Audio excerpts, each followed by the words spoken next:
Hello, this is Rick from the Intersight TME team. In this video, we will see how you can schedule one-time execution on a workflow. So we have this workflow here, which gets the date and time given a specific time zone from a public API service. So we're going to execute that normally, and we will select Rome, Italy, as the time zone. We execute the workflow, and under workflow outputs, we can now see that it's currently 12:42. So the workflow input again has been set as Europe, Rome. So now we are going to execute that again. We will select a different time zone, let's say London. And then instead of executing, we will click on Schedule Execution. And we can set here a start time for our execution. So let's go a few minutes forward, so 12:50. The time zone that you see here is when the workflow will be executed. It's not about the workflow input of the specific workflow. So back to the main Cloud Orchestrator page, we have this new schedules page, and we can see our scheduled item, which is called Get Time in Rome. We can see that the status is scheduled. We don't really have any event as for now because it hasn't been executed yet.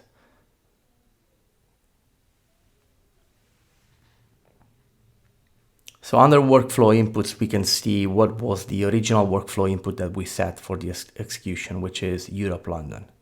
Now there are a few actions that we can perform. So we can go ahead and edit the schedule. So we can change when this is going to be executed. So let's put it back a few minutes earlier. So we'll say 12:45, and we will apply, and we hit the save button. So we can see under the schedule tab here that the start time is being changed. And back to the schedule page, we can also execute a few other actions.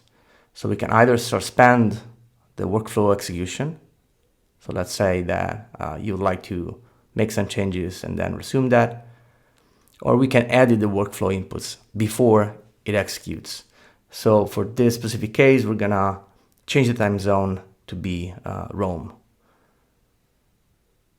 So we can see under workflow inputs that the change has been reflected.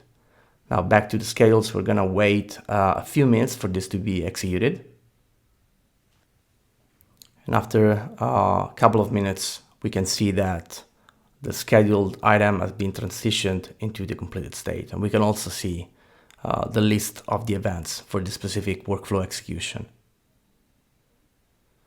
So we can obviously check under the request. This one has been executed a few seconds ago. All the details, like a normal workflow execution. So now let's go ahead and check within the workflow designer. We can check the history, obviously, for that specific execution. And we can see that the time was actually 12:45, which is when we set the execution time for this specific workflow. So now let's execute it again. Let's go ahead with, let's go with Rome again. We schedule the execution, and we go like a couple of minutes forward in time. We schedule the execution. But now let's assume that we change the workflow in a way that can't be executed anymore.